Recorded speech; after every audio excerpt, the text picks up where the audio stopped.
Hi friends. तो आज की वीडियो में हम हिंडाल्को इंडस्ट्रीज लिमिटेड स्टॉक्स के बारे में एनालिसिस करेंगे। तो यहाँ पे मैंने हिंडाल्को मंथली चार्ट यहाँ पे मैंने ओपन करके रखा है। तो सबसे पहले इन्वेस्ट या ट्रेड करने से पहले ये कंपनी आखिर काम क्या करती है वो देख लेते हैं। तो यहाँ पे मैं आपको दिखा देता हूँ। ये कंपनी जो है ये एल्यूमिनियम रोलिंग एंड रिसाइकलिंग ये काम कर रही है। ये आप यहाँ पे आप देख पा रहे होंगे एल्यूमिनियम कॉपर एंड मेटल्स। ये आपने देख लिया। अब यहाँ पे थोड़े इमेजेस देखे तो ये आप देख पा रहे होंगे। ये जो एल्यूमिनियम का रोल होता है, ये जो भी हो, मतलब ये काम करती है। और ये कंपनी आदित्य बिरला ग्रुप की कंपनी है।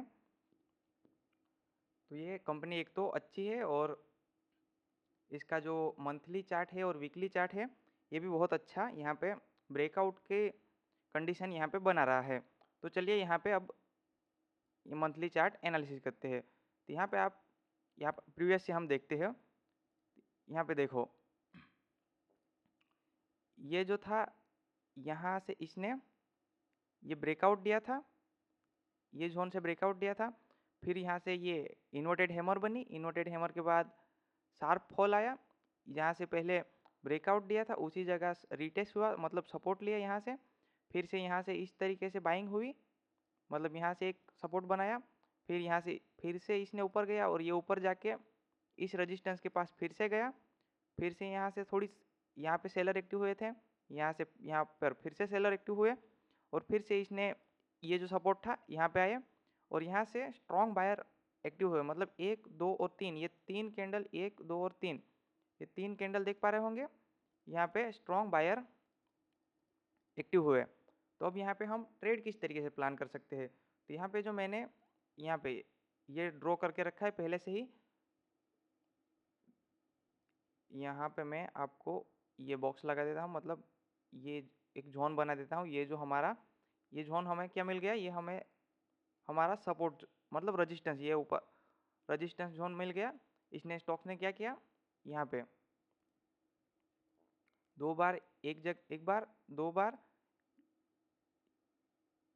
यहाँ से ऊपर गया। फिर इस तरीके से रिटेस्ट होने के बाद इसने फिर ब्रेकआउट किया। तो यहाँ पे इसने ये जो इम्पोर्टेंट रजिस्टेंस है ये 2022 का है, और ये 24 में यहाँ पे इसने ब्रेकआउट किया, मतलब 2 साल के बाद इसने ब्रेकआउट किया। और यहाँ पे अब देखो, यहाँ पे कंटिन्यूस में बहुत सारे लोगों ने इस कैंडल, ये जो मंथली कैंडल दिख रही है, ये कैंडल, इस कैंडल में अपनी बाइंग पोजीशन बनाई होगी इन्वेस्टमेंट के लिए या लॉन्ग टर्म में। तो उनका भी एसएल अभी हिट नहीं हुआ है, तो वो लोग भी इस ट्रेड में बने होंगे। और जो स्टॉक्स में अब देखो, यहाँ पे ये तीन कैंडल, एक और दो और तीन, ये तीन कैंडल स्ट्रॉन्ग बायर्स की बनी।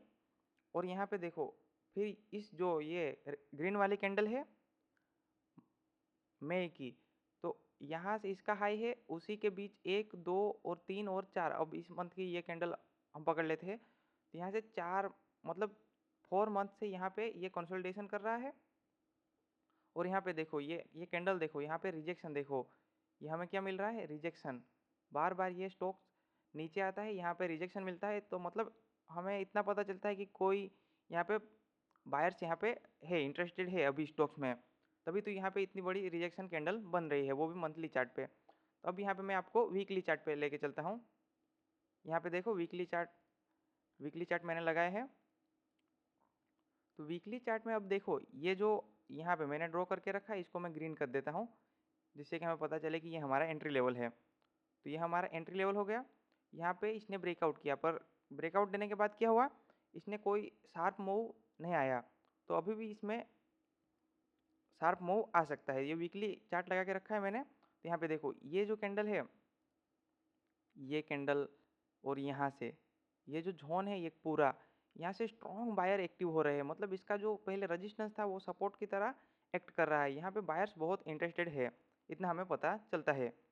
तो यहाँ पे क्या करना है, अब देखो, यहाँ पे इसने बहुत टाइम से यहाँ पे ये देखो, इस जोन को भी अब ये इसका रजिस्टेंस बन गया है। तो यहाँ पे भी एक बार, ये दो बार, और ये तीन बार यहाँ से बायर एक्टिव हुए। तो इस फिर से इसी रजिस्टेंस के पास बायर्स इसको ले गए। तो हमें क्या पता चलता है, यहाँ पे बायर्स स्ट्रॉन्ग है और सेलर यहाँ पे वीक है। तो हम यहाँ पे अब यहाँ पे बाइंग प्लान हम क्या कर सकते हैं। तब देखो, अगर ये स्टॉक इस तरीके से किसी तरीके से इसके जो ये लेवल है इस स्विंग के नीचे, मतलब ये जो 600 600 का लेवल है इसके नीचे अगर आ गया तो ये स्टॉक होगा वीक, ये फिर वीक हो जाएगा, फिर इसमें हम ट्रेड प्लान नहीं कर सकते। लेकिन अगर ये स्टॉक जो अगर इसी बीच ये इस वीक, अब फ्राइडे है आज, तो यहाँ पे ये कैंडल क्लोज हो जाएगी और यहाँ पे बायर अगर यहाँ पे इस तरीके से होल्ड करके इस तरीके से ब्रेकआउट करे तो यहाँ पे क्या हमें एक एसएल लगाने का प्लेस मिल जाएगा और यहाँ पे एंट्री लेवल हो जाएगा। और ये जो स्विंग दो लगाए हैं ये सपोर्ट जोन पे यहाँ पे, तो इसके ऊपर ही यहाँ से आया, इस तरीके से आया, फिर इस तरीके से ब्रेकआउट हो तो यहाँ पे एंट्री बन सकती है एक, क्योंकि यहाँ पे 1 2 और 3 बार इसने रजिस्टेंस को भी टेस्ट कर लिया है। तो इस बार इस तरीके से भी हो सकता है, यहाँ से आए फिर इस तरीके से ऊपर गया, यहाँ से सेलर्स फिर से एक्टिव हुए इसी रजिस्टेंस के पास से, फिर नीचे आया, फिर इस तरीके से एम पैटर्न या इस तरीके से बना के फिर ऊपर चला जाए तो ये हमारा एसएल होगा, ये एंट्री लेवल हो जाएगा। इस तरीके से एम पैटर्न के साथ भी ये ब्रेकआउट दे सकता है आने वाले टाइम में। तो स्टॉक्स में लॉन्ग टर्म के लिए हम प्लान कर सकते हैं।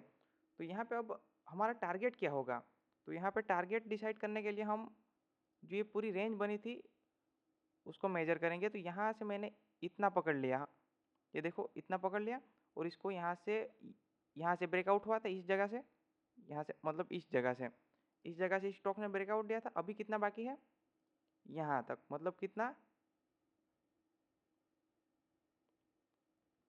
ये 900 का लेवल, इस लेवल के 1 मिनट, यहाँ पे ये 900 का लेवल हमारा टारगेट है इस रेंज का। तो यहाँ पे अब ब्रेकआउट होने के बाद यहाँ पे कंसोलिडेशन हो रहा है।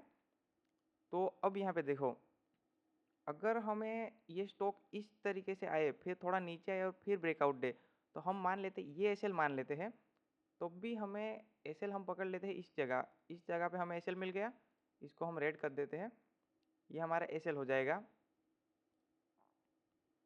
अब जो एसएल हो गया तो यहाँ पे रिस्क रिवॉर्ड में हमें अच्छा मिल सकता है। यहाँ पे देखो, अब यहाँ पे रिस्क रिवॉर्ड हम देखिए, यहाँ पे हम एंट्री बनाएंगे अगर इस तरीके ब्रेकआउट हुआ तो।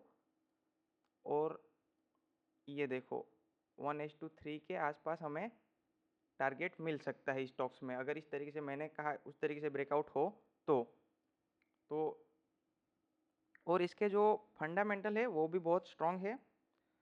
ये जो कंपनी है वो डेप्थ फ्री कंपनी है और इसमें जो सेल्स ग्रोथ है वो भी बढ़ती जा रही है दर साल, और ये जो प्रॉफिट है वो भी हर साल इसमें ग्रोथ ही दिख रही है। और FIS DIS उसकी भी पोजीशन स्टॉक्स में बढ़ती जा रही है। तो इस तरीके से पता चलता है कि FIS DIS भी स्टॉक्स में पोजीशन अपनी बढ़ा रहे हैं, तो आने वाले टाइम में ये स्टॉक ऊपर जा सकता है। तो अब यहाँ पे आप अपनी एनालिसिस ज़रूर से करना और रिस्क मैनेजमेंट के साथ और मनी मैनेजमेंट सब कुछ करके ही आप यहाँ पे ट्रेड प्लान करना। वीडियो अच्छी लगी हो तो चैनल के साथ जुड़े रहना।